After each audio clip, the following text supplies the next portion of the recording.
Break के बाद एक मरतबा फिर अपने दोनों मेहमानों इंटरनेशनल फुटबॉलर औरंगज़ेब शामीर और उनके साथ मौजूद हैं फुटबॉल एनालिस्ट ज़ैगम अब्बास। इन दोनों के साथ आपको शो में खुश आमदीद कहते हैं।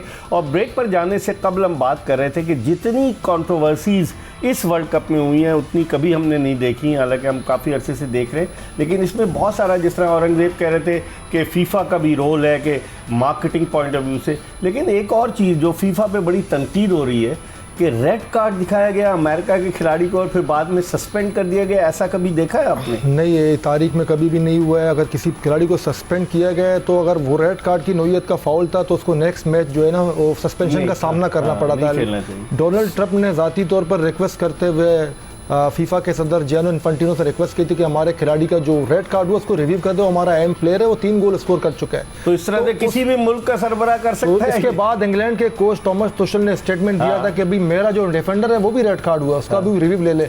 लेकिन वहाँ फीफा की टेक्निकल एक बॉडी है जो वो सारे डिसिप्लिनरी कमेटी है चीज़ों को देखती है, इनके हवाले करते हैं। जाहिर सी बात है बैकडोर चैनल से वो मैनिपुलेट भी करते हैं। इन्फेंटिनो ने आर्टिकल 27 का हवाला दिया है। 1962 में ब्राज़ील के खिलाड़ी को रेड कार्ड का सामना करना पड़ा और सस्पेंशन का भी सामना था, लेकिन रिव्यू लेने के बाद पता चला वो रेड कार्ड की नौयत का फाउल नहीं था। उन्होंने 1962 का हवाला दिया था। फिर ये डिफरेंट केस है, ये बिल्कुल रेड कार्ड की नौयत का फाउल था जो सस्पेंशन था। तो आर्टिकल 27 का उन्होंने हवाला दिया था कि अगर हम रिव्यू लेते हैं तो रेड कार्ड की नौयत का फाउल नहीं था तो सस्पेंशन खत्म हो सकता है। नहीं, अच्छा एक थोड़ा सा वो बात इनको उसको कंटिन्यू करूं।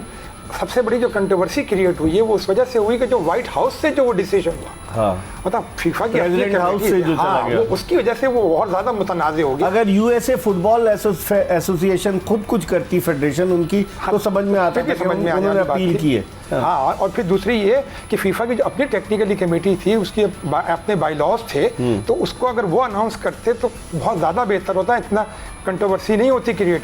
लेकिन इस वजह से जो है, अच्छा ये फिर जब ताने माने मिला के देखेंगे तो अब आप देखेंगे ईरान की टीम को और करके देखें कितनी तरीके से, कितना टफ उनको कि मैच खेलने के बाद जो है वो वापस ट्रेवलिंग करते थे मैक्सिको, क्योंकि वहाँ रह नहीं सकते थे। तो ये सारी चीज़ें जो थी इसने वाकई फीफा की जो इस टूर्नामेंट को खासा मुतासिर किया। ईरान की टीम तो नोट भी लिख कर गई है, आपने देखा होगा जब वो यहाँ से जा रहे थे तो उन्होंने नोट भी लिखा। हालांकि उन्होंने अच्छा परफॉर्म किया, इसमें बहुत ही अच्छा परफॉर्मेंस का मुजाहरा किया। इसी मिस्र के सामने उनका जो गोल डिसअलाउ किया था, आज इसी मिस्र को कंट्रोवर्सी का सामना है। तो ऐसे बहुत से मामला थे। हमने देखा फीफा बेयार और मददगार नजर आई अमेरिकन स्टेट के सामने, स्टेट डिपार्टमेंट के हेड के सामने। वीज़ा तक इशूज़ नहीं किए ईरान के ऑफिशियल, बकाया जो ऑफिशियल रहते तो उनको वीज़ा तक इशू नहीं किया गया, और सेनेगल के खिलाड़ियों का स्क्रीनिंग तक किया गया। मतलब मिस ट्रीटमेंट के भी वाक़यात सामने आए हैं। मैं नहीं समझता इन फ्यूचर फीफा जो है होस्टिंग राइट यूएसए को देगी।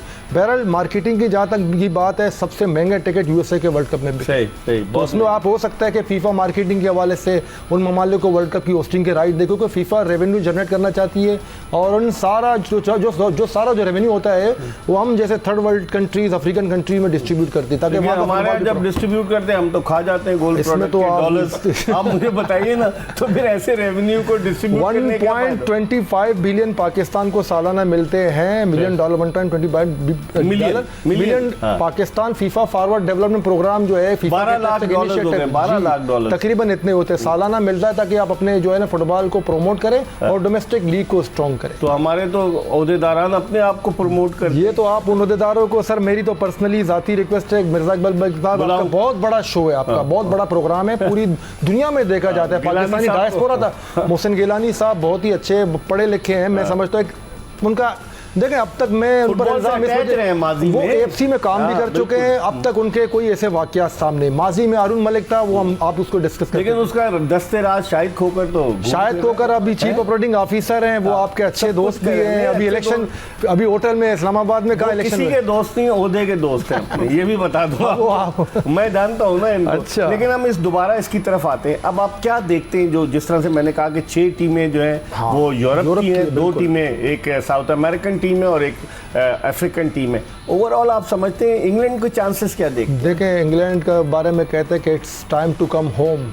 जहाँ से फुटबॉल शुरू हुआ है 1966, उनके पास एक ब्लैक एंड व्हाइट कप है, और आज उनकी टीम इस पोजीशन में है। इंग्लैंड की टीम को मैं इस वजह से रेट दूंगा, इंग्लैंड की टीम ने मैक्सिको को हराया, 3 गोल से हराया है, और हैरी केन ने शानदार गोल किया, पेनल्टी किक पर, और इंग्लैंड की टीम ने हाई एल्टीट्यूड में मैच खेला जहां सांस लेने में भी दुश्वारी होती है। इंग्लैंड की टीम के पास एक बहुत ही अच्छा स्क्वाड है और उनका डिस्पोजल भी स्ट्रॉन्ग है। उनके नॉर्वे से कैसा रहेगा उनका टफ नॉर्वे मैच के और इंग्लैंड के बारे में के मैच के बारे में इतना कहूँगा बड़ा क्लासिक मैच देखने को मिलेगा, क्योंकि नॉर्वे की टीम जिस गेम का डिस्प्ले नॉर्वे ने किया है, तो मैं समझता हूँ नॉर्वे और इंग्लैंड का मैच दिलचस्प होगा। और ये मैच जो है बिल्कुल एक्स्ट्रा टाइम में चले जाने वाला या पेनल्टी किक पर चले जाने मैच है, ये कोई वन साइडेड मैच नहीं होगा। अर्जेंटाइन स्विट्जरलैंड का क्वार्टर फाइनल आप कैसे देखेंगे? ये तो उसकी किस्मत बड़ी अच्छी हो गई, पोल उसको बहुत अच्छा मिल गया और वो आसानी इसको शिकस्त दे देगा। मुझे तो ये लगता है क्योंकि जो इस वक्त मैसी की जो सूरत हाल चल रही है और क्योंकि उनको एक साइकोलॉजिकली एक बहुत बड़ा एक एडवांटेज भी है कि जाहिर है कि वो बड़े अच्छे उससे वो जीत चुके हैं मिस्र से,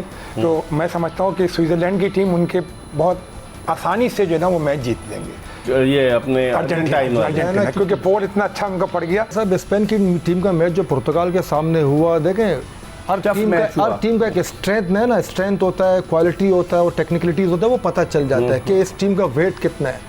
स्पेन की टीम का आपको वेट पुर्तगाल के सामने अंदाजा हो गया। पुर्तगाल की टीम फाइनल थर्ड में एक बॉल भी नहीं खेलकर, लोग कहते हैं क्रिस्टियानो रोनाल्डो ने परफॉर्मेंस नहीं दिया या उसके खिलाड़ियों ने उसका साथ नहीं दिया। स्पेन की टीम के डिफेंस बिल्कुल पैक होकर कह रहे थे और स्पेन की टीम टैक्टिकली लिहाज से हावी थी पुर्तगाल पर। ये आप देखें कि ये 8 टीमें जो जिस तरह से कि फ्रांस है, मोरक्को है, स्पेन, बेल्जियम, उसके बाद नॉर्वे, इंग्लैंड, अर्जेंटीना, स्विट्जरलैंड, इन 8 टीमों में से आप किसको देखते हैं कि सरप्राइजिंगली वो क्वार्टर फाइनल में पहुंच गई? सरप्राइज पैकेज में मैं कह रहा हूं नॉर्वे और इंग्लैंड का मैच जो मैं समझ रहा हूं, लेकिन इंग्लैंड की टीम फेवरेट है। इनमें पहुंची जो बाकी टीमों को पीछे छोड़कर नॉर्वे का तवक्को रख रहे हैं। नॉर्वे से एक्सपेक्टेशन इस वजह से है कि इन्होंने ब्राजील की टीम को बिल्कुल आउट क्लास कर दिया, आउट नंबर कर दिया। नहीं, शुरू होने से पहले अभी तो उन्होंने अभी तो बिल्कुल परफॉर्मेंस शुरू होने से पहले आप तवक्को कर रहे थे? नहीं, कोई एक्सपेक्टेशन नहीं था नॉर्वे की टीम। स्विट्जरलैंड से मैं कह रहा हूँ कोलंबिया फेवरेट थी इस मैच में, कोलंबिया की टीम फेवरेट थी और स्विट्जरलैंड ने कोलंबिया, आप जेगम्स आप जैसे कह रहे हैं ना, स्विट्जरलैंड का अर्जेंटीना के सामने कोई आसान मैच नहीं होगा।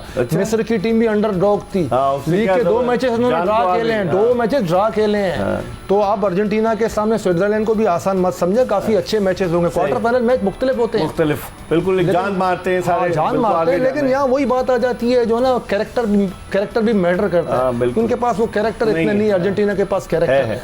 बेल्जियम को कैसे देखते हैं? बेल्जियम के लिए इतनी अच्छी बात है कि देखिए वो हमेशा जो अगर आप फीफा रैंकिंग में देखें तो तकरीबन पिछले काफ़ी सालों से वो लास्ट वर्ल्ड कप की फाइनलिस्ट है स्पेन की टीम, जो कतर में जिसको हराकर जो अर्जेंटाइन जीता था वर्ल्ड कप। तो स्पेन और बेल्जियम के आप मैच को कैसे देखें? बहुत टफ मैच होगा और आप यकीन जाने कि मुझे लगता है कि इसमें से जो स्पेन जो है ना वो जीत जाएगा। उसकी वजह है कि उसका मोरली इसका बहुत इस वक्त हाई है। अच्छा। और उसका जो उनका आपस का जो कम्बिनेशन है ना, देखें सारा तो तकरीबन मशहूर है कि आधा तो बार्सिलोना, रियल मैड्रिड, ये सारे प्लेयर तकरीबन उनके एक साथ खेलते हैं। और फिर मैंने आप ये तस्करा किया, ये शाहनवाज भी कह रहे थे कि हकीकत ये कि शामिर भी कह रहे थे कि उसका जो यमाल है वो वाकई बहुत कुछ करके दिखा सकता है। बेल्जियम को करिश्माती प्लेयर है। बेल्जियम ब्लैक हॉर्स की हैसियत से वर्ल्ड कप में शिरकत करती है, लेकिन तवक्को थी ये क्वार्टर फाइनल के लिए जाएगी, क्वार्टर फाइनल तक के टीम है। इसके अलावा जब स्पेन की टीम के साथ इनका मवाजना किया जाता है तो यहाँ पर कुछ एरिया ऐसे हैं जहाँ पे स्पेन इन पर हावी है, तो स्पेन की टीम इस मैच में फेवरेट है। अच्छा। हाँ, लेकिन I will not be surprised if Belgium win this match. हाँ, लेकिन आप इन टीमों को देखते हुए आप क्या समझते हैं, पेनल्टी किक्स पर अगर मैच जाते हैं तो कौन सी टीम आपको ज्यादा एक्सपीरियंस नजर आती है पेनल्टी किक्स के लिए? पेनल्टी किक्स पे गोलकीपर का बड़ा दारोमदार है और जिस टीम का आप जिक्र कर रहे हैं उस टीम का ही बेहतरीन गोलकीपर है, रियल मैड्रिड का गोलकीपर टीबो कोर्टुआ बेल्जियम के गोलकीपर है। अगर ये मैच पेनल्टी किक पर चली जाती है तो बेल्जियम ये मैच जीत सकती है। अच्छा, आपकी क्या राय है? बिल्कुल, मैं यही कह रहा हूँ कि पेनल्टी किक पे तो अमूमन ये है, पुराना अगर आप रिकॉर्ड उठा के देखें तो बड़े से बड़े प्लेयर, यानी जीको जैसे प्लेयर ने पेनल्टी में कोई फेवरेट नहीं होता है, प्लाटिनी जैसे प्लेयर ने जो है मिस कर दी। तो क्योंकि इसमें कुछ कह नहीं सकते, लेकिन कोशिश ये करनी चाहिए कि अगर फील्ड में गोल हो जाए तो बहुत ज्यादा अच्छा। लेकिन अगर फील्ड में गोल नहीं होता, फिर 15-15 मिनट के दो एक्स्ट्रा टाइम तो 2 घंटे यानी 120 मिनट फिटनेस कितना वाइटल रोल प्ले करती है। और सब्स्टिट्यूशन का क्या है, मुझे बताइए थोड़ा सा।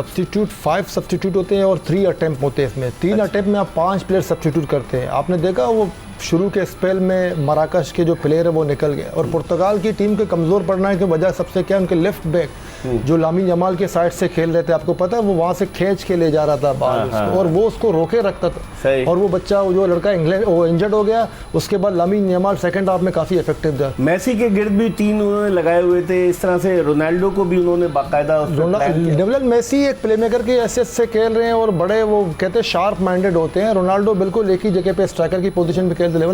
लियोनेल मेसी को आप इस वजह से मार्क नहीं कर सकते, उसके साइड बहुत बिल्कुल शार्प है और उसको अपने एरिया का पता है, इशारे भी प्लेमेकर की हैसियत से। बेगम साहब क्या कहेंगे, लियोनेल मेसी जो है अपनी पास के लिए भी मैंने देखा कि जिस पे गोल हुआ वो दूर से इशारा कर रहा था कि उसको गेंद फेंको।